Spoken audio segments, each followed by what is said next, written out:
Welcome to Catching Up Defy, a podcast on mindset, money, and life for late starters of any age on their journey to financial independence. I'm Bill, and I'm a late starter.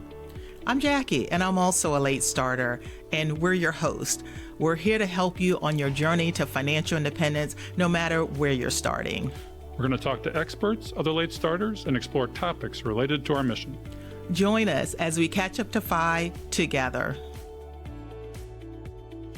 I'm with you on we're closer to therapists. I say we're coaches more than therapists, but we're not diagnosing or treating any mental illness. But we're working with how do we change our money mindset and how do we get you to enjoy your money, and that's part of that holistic approach that you're on the right page with.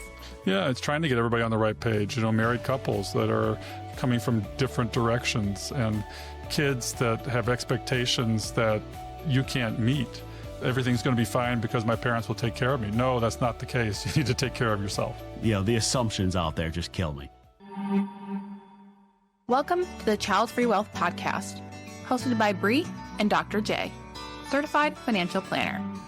Here we discuss life and finances as it relates to being child-free. This podcast is for educational and entertainment purposes only. Please consult your advisor before implementing any ideas heard on this podcast. Hey, Childfree Wealth listeners. Today I got somebody different. And Bill and I had lunch at FinCon, but I had been following his stuff for quite a while. Bill Yount, he's like the guru, the creator of Catching Up Defy. And he'll tell his whole story, but he's really talking about what happens when you've been going through your life, you get kind of that 40s, 50s, and you're like, oh, I might need to figure out some of this finance stuff. We have an episode called Forced Adulting. It's, oh, I hit 40 and I need to be an adult. We've all had it. But he's also an emergency doc. Now, I want to call him Doc Bill, but that's too much like Doc Phil. So, he's an emergency doc. And I'm going to actually ask him some questions about that from a child-free standpoint on top of the finance stuff. So we're going to pick both his brain on finance and medical. But Bill, great to have you. Oh, it's nice to be here, Jay. I really appreciate it. It was nice meeting you in person at FinCon. And it's nice that we have an opportunity to talk about some important stuff today. Tell me kind of the backstory. You were a doc, so you had to have been rich already. But right, exactly. No, I mean, that's the assumption. It's the same assumption we get. You're child-free, you're rich. But it's not true. But tell us a story. Well, I mean, my money story is not complicated. I didn't know anything about it. At age 50, when I woke up, I didn't know what a net worth statement was. I didn't know what a balance sheet was. I didn't budget. We were paycheck to paycheck.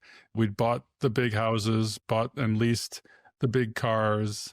We got caught, as I say it, in the funnel of life. We had twin boys back right out of residency, my wife and I, and one of them had significant developmental disabilities that we had to address. And we focused on that. And money flew out the window every which direction. And we were focused on recovering him. And we did. He was at that time on the spectrum. And, it is possible. There is neuroplasticity. You can recover people from significant challenges like that. And we did. That's amazing. And then you're just hanging out being a ER doc and you're like, I should start doing some finance stuff? Yeah, about 50, I woke up as the kids were getting ready to exit the nest, and I had not adulted, as you say, in finance at all. We had made every mistake in the book. We'd bought whole life insurance. We invested with a private bank who were salesmen, and we paid a lot for getting nothing. We made, as I call it, the trifecta of mistakes back around the Great Recession, where we had rebuilt a house and we were house poor. We're not saving first, but we're spending first and saving last. And the Great Recession hit and we were upside down in our house, and we missed out on a significant portion of the bull market that came thereafter because we weren't focused on saving and we had too high of a mortgage to save much. It was tough to overcome all the multitude of mistakes we made. But, and there was this shock wake up moment at 50 where I said, and I'm 59 now, 9 years into this journey. and to take control of our finances, take our money back from the big bank, put it in Vanguard, take control of our own finances, learn how to make trades, learn how to track expenditures. There was a whole lot to learn. Everybody talks about going down the rabbit hole, and I went down deep. But as a doctor, highly trained in saving people's lives in the emergency room, I was woefully unintelligent when it came to managing the most important language that we all speak, which is money. Yeah. And by the way, that's very common. You're a little older than me, but when I was in high school, the only thing that taught me was how to balance a checkbook, which is a giant freaking waste of time. Like, that's it. That's the entire financial education, and it sounds like yours was just about the same. Yeah, I mean, my dad was a doctor, and they didn't talk about money at all. I didn't know that they bought their cars with cash. I knew that they were frugal, and I came from a scarcity mindset. We were led to feel that we were poor in spite of the fact that my dad was a state-employed doctor, the rich private practice doctor at the time. He enjoyed being an academic, so you have to think a little bit differently about what doctor means there. But, growing up, we were very middle class. There was nothing fancy at all about it, but there was no education at all in it. And they had a terrible marriage, got divorced. And I think divorce is tantamount to being financially literate in some ways, because there's just big money trauma that goes on there. And I learned all my first lessons about money were fear-based and scarcity-based. It was not an abundance mindset at all. What about this argument people make? Like, well, it's too late for me. I'm 50. I mean, I should have done this when I was 30. Like, everything says by 50, I need to have X amount of money in the bank. You have to have 10x your income, right? All those things, those rules of thumb that work real well. No, it's never too late to start. The adage of the best time to plant a tree was 20 years ago or today is true. My co-host on the show, Catching Up to Fi, that we started was Becky Heptig, and she has a great story. She started at 50 with zero net worth. She and her husband did. At age 63, they retired with $1.4 million, and they're living their best lives. She graciously co-hosted the podcast with me for the first year, and her story inspired so many. I mean, I have more of a boring story, the stupid rich doctor, right? I mean, that's not a story that necessarily resonates with people, unless all the doctors out there maybe listen to this, come on over, because I know you're out there. You made the same mistakes I did, and you have the target on your back. Let's recover together. And recover she did, and recover we have. Current co-host Jackie Cummins-Koski has a similar story. She grew up in poverty, woke up at divorce at age 38, 39, and realized that her husband had 5x saved in his 401k over what she did and wanted to know why. And at age 49, she retired again with a net worth of 1.3, 1.4 million. And now it's much more north of that. And she's living her best life as a financial educator. Absolutely possible. We see the light at the end of the tunnel. We're 3 to 4 years away from me exiting at least my career. My wife loves her career. And part of my exit plan is that she wants to work longer. There's lots of ways to get there. Many roads do lead to Rome, but they all lead there. I'm one of those that don't believe you're actually going to retire. You might retire as a doc. Like, you're on this podcasting stuff and on the finance stuff. I mean, I swear you're going to be busier than you ever thought, ever were as a doc. Well, I'll probably actually educate myself in finance formally afterwards. I mean, I see a renaissance in doing some formal CFP education or some. I may be 64, but I'm not done yet, right? And I may do it for my own edification, or I may, have a renaissance career and help others, physicians, for example, that had the same travails that I did. Yeah, and we see a lot of that. We call them encore careers, whatever you want to call it. Hey, I was trained for this. I'm going to go back and do something I enjoy. People going back to be librarians. I don't know why librarians, but they're very popular. But whatever it is. I want to talk about assumptions for a second. I had a conversation just this past week working with some child-free folks, and they're like, hey, I've got a bunch of child-free friends, and we hang out. But I don't think they really need financial advice because they're all doctors and executives and all that. And I was like, okay, just because they have a high-paying job does not mean they know how to manage their money. I mean, does that make sense? I mean, I see this assumption out there. Well, it's scary because you see people in finance that are managing billions of dollars that are, up to their eyeballs in debt. I mean, a brief story. I had a physician and his wife, who's a lawyer, reach out to us because we put ourselves out there in the Catching Up to Fi domain. And we are, as far as I know, the only ones in this space. because we see ourselves as the average American, the hyperconsumption society, the paycheck to paycheck society. Most people might start in their 30s and wake up and feel late then. And no matter when you wake up and you feel late, you feel like you're a late starter, although you may be well in time to finish what is normally a 10 to 15 year journey if you manage it appropriately. But we had this physician and this lawyer reach out to us because they didn't know what to do anymore. They needed some coaching. They had a high six-figure income, maybe $900,000 a year, but they had a multi-million-dollar mortgage. They had a margin loan. They had a HELOC. They had 4 kids. They had like 5 cars, all on payments. It was unbelievable. And it doesn't matter how much money you make. It just adds zeros to the problem. You're right on. I think some of the messiest finances I've seen are from CPAs. Like, they manage giant companies, huge millions, and then they look at their personal finance like, yeah, what do I do with this? We always feel that we can start later. I mean, we make so much money that, oh yeah, I can start that 5 years down the road. I can enjoy life now, and I'll get started saving. And then the can gets kicked down the road until there's this wake up moment, which is, I think, very similar for everybody that wakes up. So, okay, you have the wake up moment. You're like, I want to, we call it adulting, kind of like do the things I'm supposed to do, the good boy, good girl things. What's the first step, you kind of think? Like, where do you start when you've been like, a lot of people head in the sand, kind of just, I'm going to ignore this. How do you start on the catch up? Well, Jackie and I always say you have to give yourself grace first.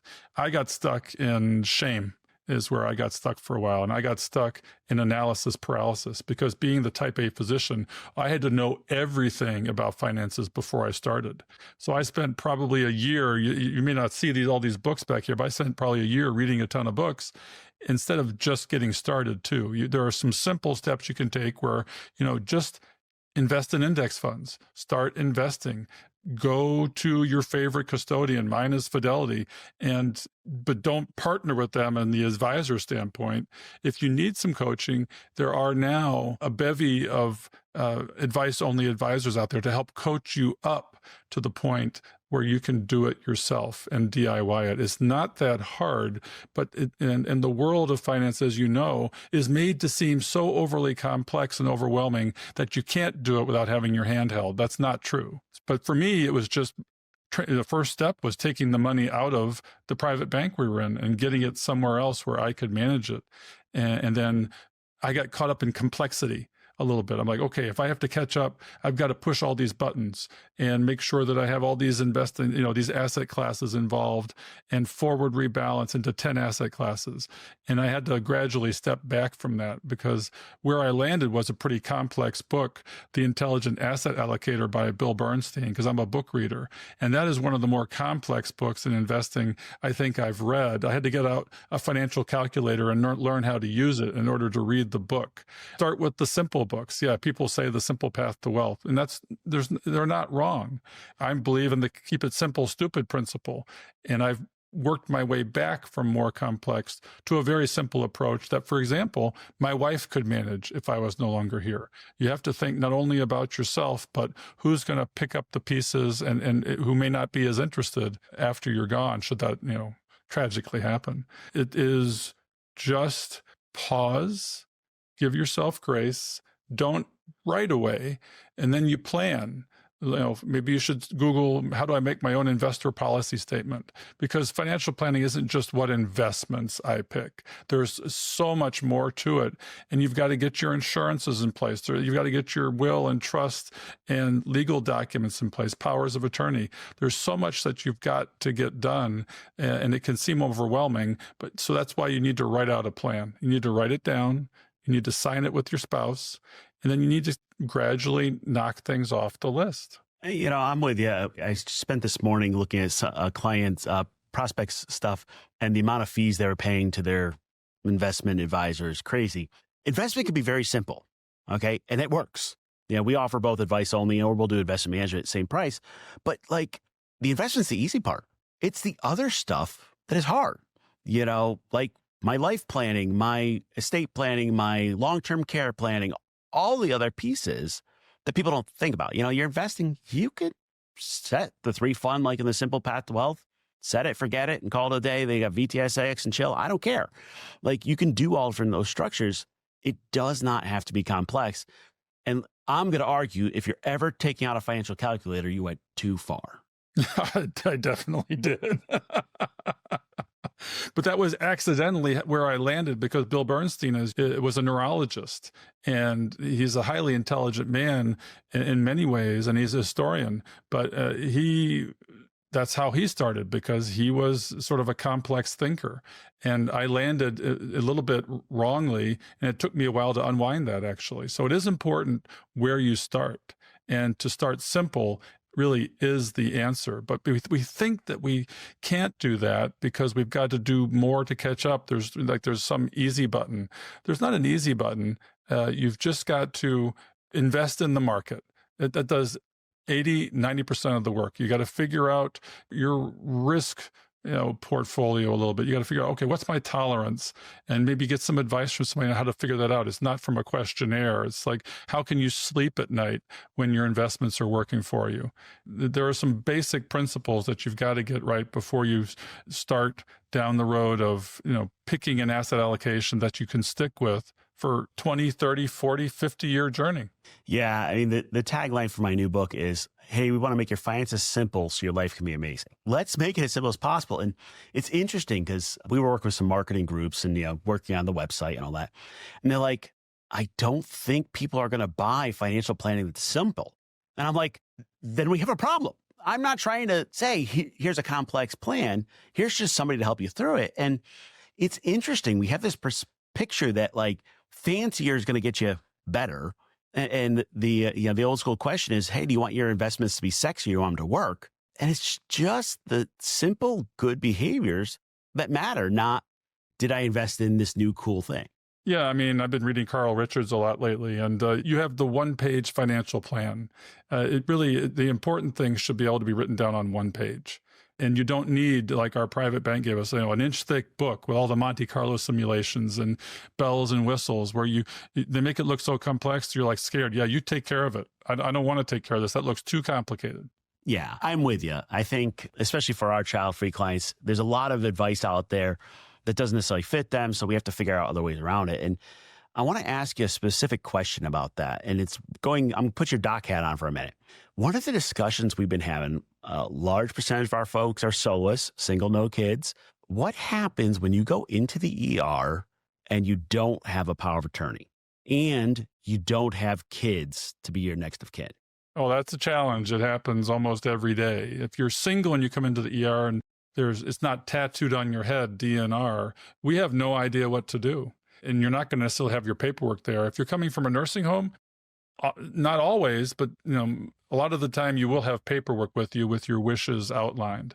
But the default, if you have no idea what to do, is to do everything. And so you're put on life support, and we're shocking you, or we're doing CPR, and we may get you back, but maybe it's only your heart and not your head. And then who makes those decisions? Well, it's going to be the courts at the end of the day. My job is that you don't die in the ER, so the decisions can be made more slowly. Got to make it out of the ER. Or it can be different with other constellations. It's not as common for me to see the single person with no pre-existing wishes known. You want to try and reach family. We're desperate to talk to somebody that may give us some input, but they may not have legal input to give. But we want to know, are we doing the right thing? Because that's what we're trying to do. What would this person want? And we have no idea. You've got to have your ducks in a row before tragedy strikes. And it strikes like lightning. You just don't expect it. And you're right. I worked as a medic, so I've seen it in the field. But I think the hard part is people make these assumptions that like, oh, well, they'll try to find my parents or like a family member. I'm like, when you're like at the bedside and you're like, what do we have to do in the next 2 minutes? It's pretty hard to find somebody if there's no paperwork, no direction. So it's up to the doc. Is that fair? Yeah, well, on the front end of these things, there's the opportunity to die nobly. You're in a window where, you could let them go and they'll go peacefully, or you can do trauma. And you've got to make this decision. Am I doing trauma to this person, their body, and potentially leaving them a vegetable? Or am I going to let them take this opportunity to die peacefully without all this intervention? And one of my biggest regrets is when I see somebody, quote unquote, survive, they're never going to enjoy the quality of life they had before at a minimum. You get, there's other constellations of this too. You can have a parent come in, and then there's a whole family of loved ones there, and then you get one person that's not on the same page, and nobody has the paperwork, and you don't know what their ulterior motive is. Maybe they've had a bad relationship with their parent, and they want to have an opportunity to fix it before they die, and they're not going to sort of sign off on the group decision-making process of, are we, going to withdraw support in the ER? I call it emergency hospice. We are hospice doctors in many ways because we make life and death decisions when death is probably the right decision, but everybody assumes ER docs are saving lives. We're trying to figure out how to navigate death a lot too. So hold on, you got to pull that apart, because I'm with you, but talk about this when death is the right decision. Like that, the way you said it, I think you're on the right page, but you got to explain that. Well, I see all the bad things that happen and all the complications. I don't see when it goes right. I see when it goes horribly wrong.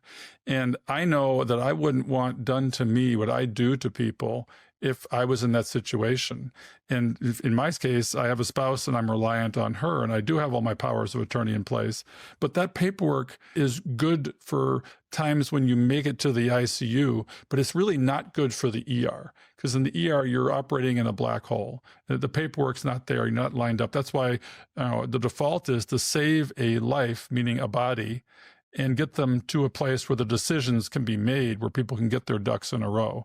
It's chaos in these situations, and it's a very active management thing. The best thing that can happen to me is I have a loved one or a spouse there that can give me guidance, and they know that the quality of life leading up to this event wasn't great, and it was declining. They know that the person wouldn't want to live like this, and then they watch the resuscitation. I have people in the room. I want them to see what's happening, if they can tolerate it, and sit down, and then we can actively discuss, yes, this is what we're doing. We're breathing for them, we're shocking them, and we're giving them drugs to try and restart their heart. Do you want us to do that? And when they see the trauma of what happens, it sometimes makes it much easier to make the decision. Yeah, and I'm asking these questions because, like, finance we don't want to talk about, and death we don't want to talk about, but like we have to. And I think people just watch too much TV. You go to the ER, they rub the paddles together in the old school and shock you once and you walk out. Like, that just doesn't happen. And people miss that. And I guess they think you're a miracle worker, and have this perception that that's just all going to work out. Yeah, as a single person, I haven't seen that commonly, where somebody, yes, we see somebody that has nobody, and that they're often older, but say it was you or I that came in without kids, without a spouse. I'm going to err on the side of, we're supposed to do no harm, but yet in reality, we're making the decision to do harm often in these cases. But I'm going to make the decision to resuscitate the heart. We don't know if the brain's going to follow, but we'll resuscitate the heart and get somebody to a position in the ICU where people can figure out, who do I talk to and what do we do? And hopefully at that point, the person, if they choose to withdraw support, hopefully they'll still die. That's the problem. You get to a point where you may have got the heart back, and that's going to sustain this person, but you will not have gotten other organs back, and you'll have, very quickly brain damage that people wouldn't want to live with. I might be a little jaded, but I think we're in the same boat. If a client asks me, I'm like, yeah, do not resuscitate. I'd like to have that tattooed on my chest. If that was legally binding, I think we just have this assumption, hey, it'll all work out, but we have to be real about it. Well, if you think about it, I just had an idea. Maybe you see what you think. You know how we chip our pets, where we put a chip to find them if they get lost and they make it somewhere, they'll scan. Well, if we had the same thing, if we were forward thinking, that we put a chip in people that says, these are my wishes right here, let's scan you and find out. Wouldn't that be nice and convenient? Maybe it's an invasion of privacy. There are probably a whole host of reasons not to do this, but it would simplify a lot of these decisions. Rather than have a tattoo, let's just have an identification chip with all of our documents in there, so you can scan it and have them, pull them up right away. Let's think out of the box. I like a lot of the phones now have, in case of emergency, a medical file you can pull up, something. It might not be a legal document, but at least you as the doc can look at it and go, oh, this is their phone, this is who I should contact, or somebody, or a little information. Does that help at all? Or Well, I mean, we're human, and we want to talk to other humans when a human is suffering. We want to talk. We are driven to talk to their loved ones and find out, is this what they would want? That's the question you've got to answer. And if somebody can help us with that, even if it's not, a lot of this that we do in ER is not legally binding. We're going on faith. We're going on trust of the next of kin, closest loved one. Who hopefully has a concept of their wishes. And this brings up the book by Cameron Huddleston, Mom and Dad, We Got to Talk, where you've got to have these conversations with the people that are around you, family especially, because you can't really take it from a friend, even if the friend knows your wishes. But if it's proven family and they've had the conversation and they can tell you, no, I've had this conversation with them, and you don't have the paperwork, then you're going to have to trust them. yeah, and I bring this up because this has been a problem I've been working on for 3 years for child-free people, of like, who makes decisions for you when you don't have a next of kin? It turns out 25% of the U.S. is disenfranchised from their family. If you look at the LGBTQ plus community, it's even higher. 20% live nowhere near their family. When you don't have next of kin as kids, it starts opening up this Pandora's box of like nightmare scenario. And I'm going to shift a little here and ask you the one that comes finance and medical together. What do you tell people to do about long-term care? Well, in the ER, we're not necessarily. No, I know, but now I'm going to the other hat you have in catching up to Defy. I mean, let's be real on that. Well, I mean, what's our plan? We don't have long-term care insurance. It's super expensive, and the premiums are only going up. There are these hybrid policies of life and long-term care that I think are more approachable, and I've still got to look into that. But right now, our long-term care plan is our home equity, and we do have a significant dollar amount in our HSAs. I don't have a great plan. Day and age, I'd be interested in your answer to this conundrum, because I don't know. I mean, Medicaid pays for it, and you got to be Medicaid poor in a way to get it. Medicare, people don't realize this. It does not pay for long-term care. What is I'll turn the tables, and what do you say to your clients? Before I go there, I just want to check with you. My experience, this is purely as a medic working in these facilities, Medicaid care is never the top of the line care. I mean, it's the bottom of the barrel. Is that fair to say? Oh, yeah. You probably wouldn't want to be involved in this. I mean, there's so much we do, as you know, in medicine to sustain such a horrible quality of life. People are suffering in these nursing homes, and they have no quality of life, and people aren't willing to let them go. We don't do a lot of education around death anymore. We're dislocated from death. A lot of these traumatic things happen in the ER, and we turn our heads away from it. And it's behind the closed doors of the ER or in the hospital, where death is often happening, and it's not happening at home as much as it probably should. Yeah. Oh, yeah. I'm a big death with dignity person. I think what we end up suggesting for our clients, because we get this all the time, child-free people, it's like, who's going to take care of you when you're older? And it's really two parts. It's that question I was just asking about the power of attorney, the executor, all that. And we're actually building a product to help child-free people with that, be out next year. But the long-term care, our goal with our clients, and this is why I bring it up to you, is to have a plan in place for long-term care by mid-40s. And that's either your money set aside or standalone long-term care policies. Now, remember, for my child-free clients, life insurance has no value. Some of the hybrids just don't work the same way. And the reason we say 45 is that's when they're most affordable. I didn't say they're affordable. I said most, and there's two companies we use. We don't sell insurance, but we work with Mutual of Omaha and NGL, and NGL offers a single pay option.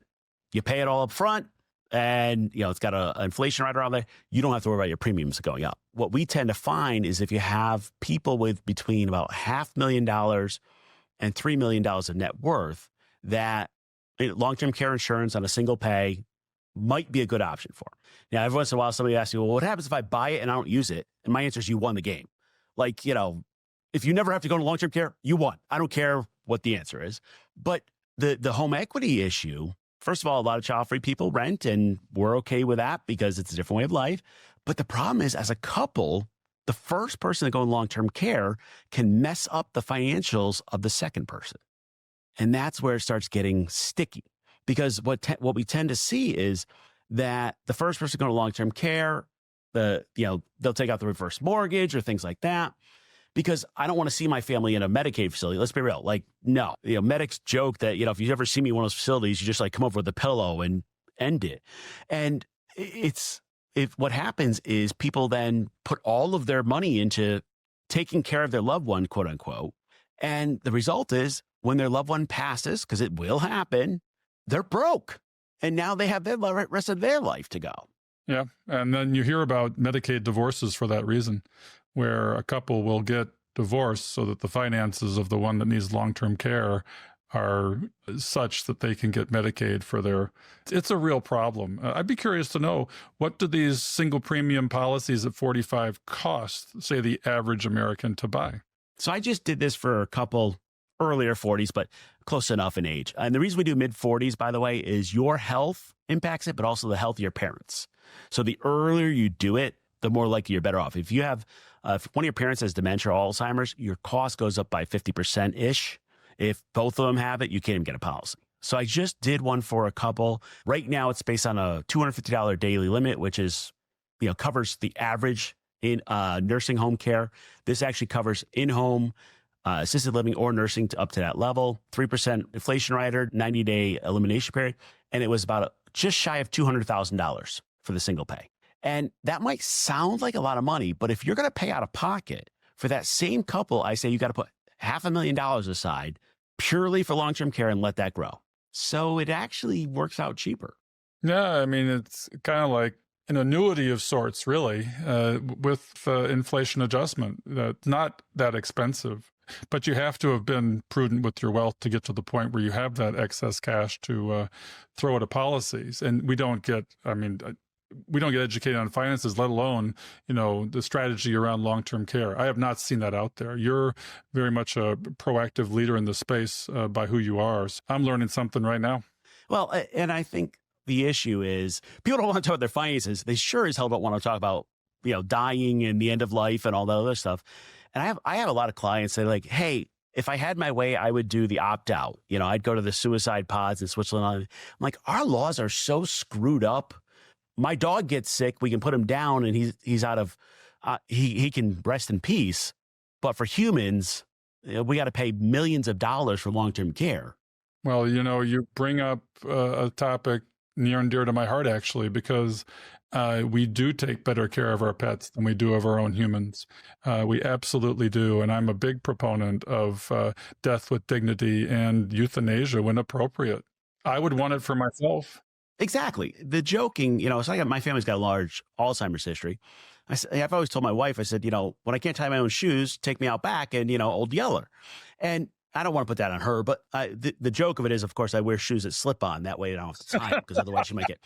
But why can't I? I actually had somebody I was helping a colleague with. Her whole family has a huge early onset Alzheimer's history, kind of mid 40s-ish when it hits.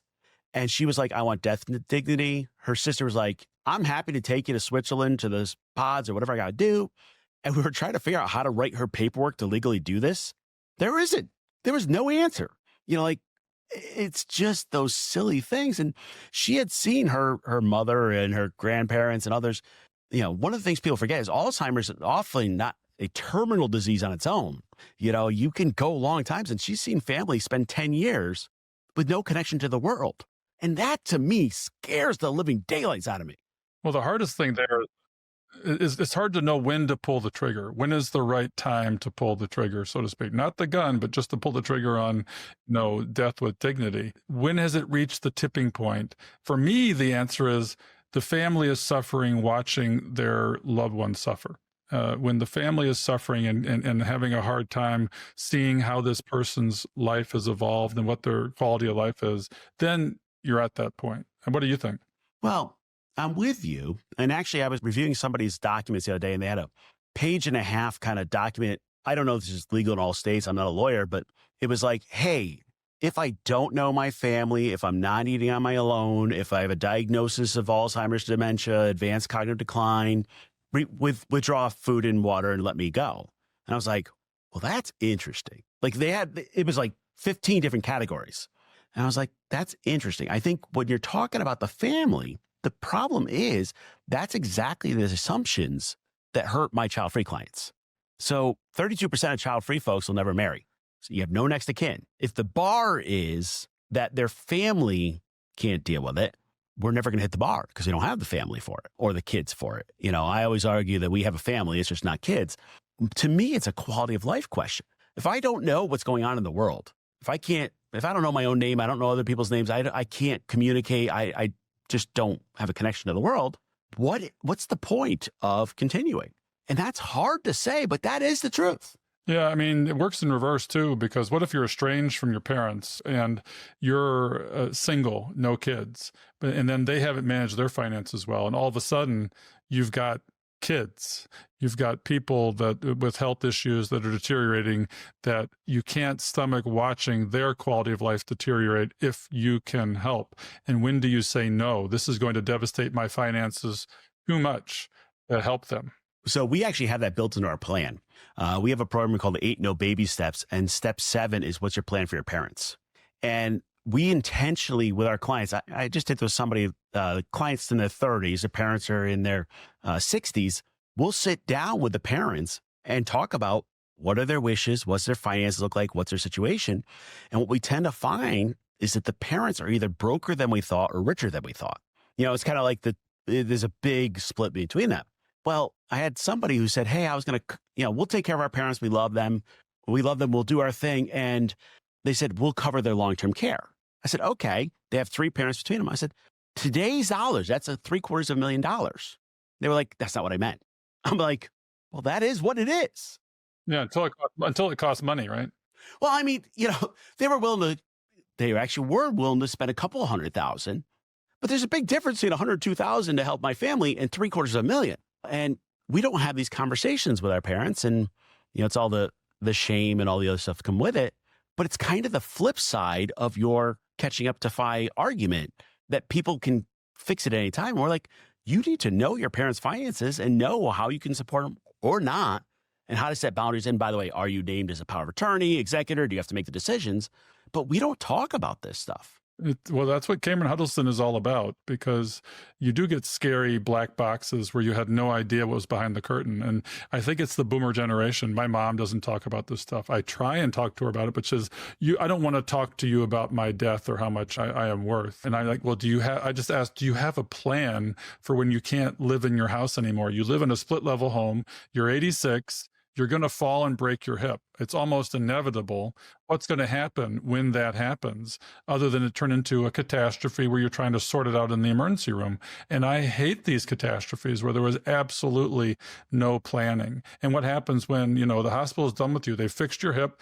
You're out of the hospital in 3, 4, 5 days. Where do you go next? And what happens after the short-term rehab? We're not thinking beyond a week. Well, yeah. And it's to me, it's about setting boundaries. Mom, I love you. My argument, my wife and I, nobody lives with us. That's it. But what'll happen is, in that case you're talking about, mom has a broken hip. Well, she's going to come live with you for 3 months while she's rehabbing. Well, then we get to the end of the 3 months and mom's comfy and she ain't leaving.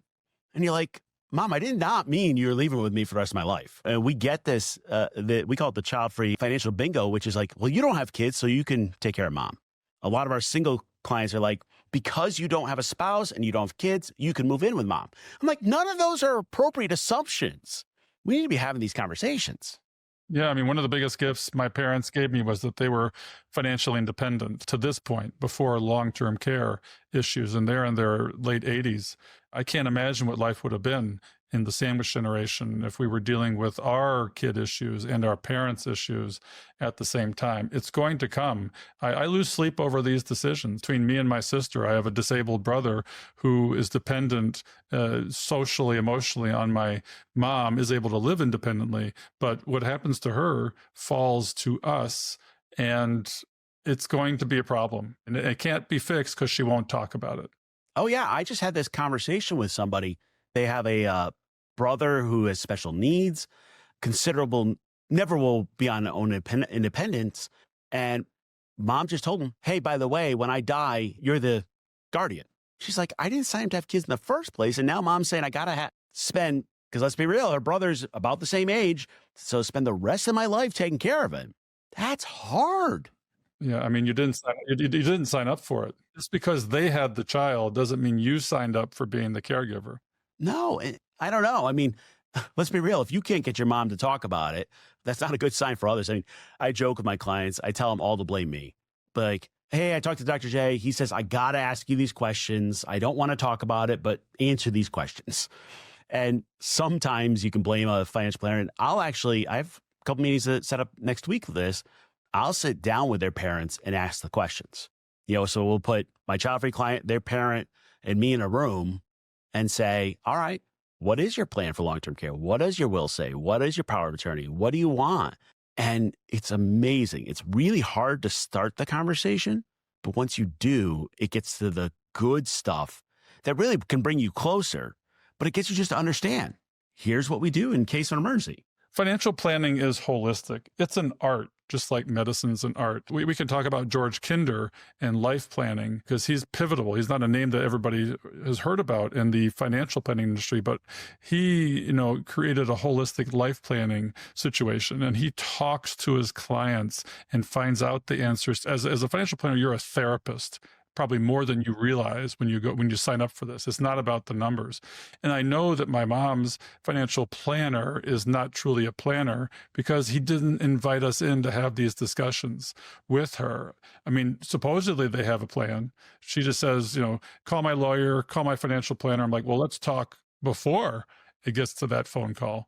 He's not prescribing an appropriate life plan. He's focused on the fact that she invests in individual bonds, needs to have $40,000 a year to spend, and he didn't protect her from scams, protect her with cognitive decline from scams. She succumbed to a terrible scam and lost about a year's worth of spending to a Target gift card scam. Was it the grandkids in jail one? No, not that one. It was your computer has a virus. All your data is compromised scam. Yeah. I mean, by the way, it's so common. Those are the people that to me give our industry a bad name, but what they really are is they are investment managers, and that's all they really care about. And their goal is for your assets to continually go up so they can keep billing their percentage. That is the truth. That there's a reason why we do a flat fee or hourly. I mean, to get away from that. But I've looked at people saying, I did this recently. I was talking to somebody, I was working with their parent. I'm like, you're paying how much in fees for what?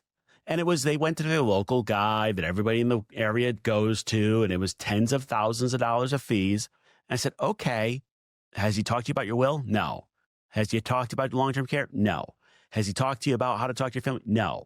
What do you guys talk about? Well, he got me into this annuity, and I'm like, oh, God, help me. We had that person from a firm that would not be named when I came out of med school that sold us whole life insurance and billed himself as a financial advisor. Well, we sent his kids to college for a while instead of, for our own kids' college, but how much we were paying him for nothing. Yeah. And I mean, to bring it all back to where we started, okay, you came back to this and said, hey, I want to look at my stuff. I want to take control. I started working on my investments. That's the first step. Now it's like, okay, what do I want to do with my money when I die? What do I want to do long-term care? What's my impact? These are the harder questions. I'm with you on we're closer to therapists. I say we're coaches more than therapists, but we're not diagnosing or treating any mental illness, but we're working with how do we change our money mindset and how do we get you to enjoy your money? And that's part of that holistic approach that you're on the right page with. Yeah, it's trying to get everybody on the right page. Married couples that are coming from different directions and kids that have expectations that you can't meet. Everything's going to be fine because my parents will take care of me. No, that's not the case. You need to take care of yourself. The assumptions out there just kill me. All right, Bill, this is a great conversation. Where can they find you, follow you? They want to dive in deeper. Well, we want to encourage people outside of this FI bubble to find us at CatchingUpToFi.com. Our podcast is also by the same name, Catching Up to Fi. We're on the socials at Catching Up to Fi. We're here to help the average American who feels late getting started with their finances and wants a tribe. And we have a Facebook community that's about 16,000 strong, wants a tribe to go on the journey with so that because one of the biggest things about feeling that you're late is you feel like you're alone, and you're absolutely not alone. You're 100% on. I'm part of your Facebook community, and I kind of hang out in there. And I actually think I've known Jackie longer than I've known you. But I think the reality check is just making finances accessible and go, we all have started late and all have to work through it and all have to find better ways. It's an awesome message. You've had some great growth because of it. Yeah, I mean, it's a vulnerable time when you wake up. And our community is known for being very protected. People bring out their dirty laundry in the community and say, I need help. And they get answers from really super smart people very empathically. And people universally say that you've changed my life. And I never thought that would be the case when we started down this journey of catching up to FI. I get more gratitude from my community in the FI space and the catching up to FI space than I've probably gotten in 26 years of practicing emergency medicine. And they don't yell at you the way your patients do or your families do. And they don't sue you either. Yeah. All right, Bill, great conversation. And we will put all those links in the show notes. All right, Jay. Thanks for having me today. If you enjoyed the show, please consider leaving a rating or review. We'd love to keep the conversation going. Please let us know your thoughts wherever comments are available or email us at media@childfreewealth.com. To stay up to date, find and follow Childfree Wealth on social media. If you're interested in working with us, learn more by visiting our website, childfreewealth.com. We'll see you next time.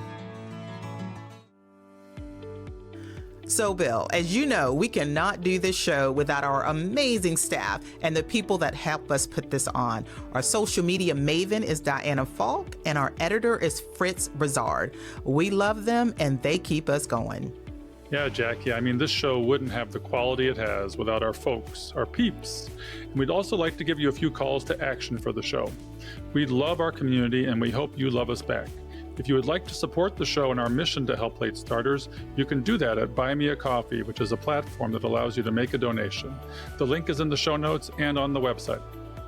Check out the show notes for resources mentioned in today's show. Also, head on over to our website at catchinguptofi.com and check out our vetted resources, partners, and affiliates for discounts and their services, because we love sharing great deals. Please share the show with others and head on over to our Facebook community to help us grow. If you prefer video, head on over to YouTube and watch the show there. We hope you've enjoyed this episode of Catching Up to FI. We would appreciate it if you could also leave us a 5-star review to help our message reach others. And while we are financial educators that love to teach, remember that our content is for general education and information purposes only. We are not providing financial, legal, or tax advice. Always do your own research or consult a professional before making important decisions. So, Jackie, we'll see our audience next time on Catching Up to FI. Cheers.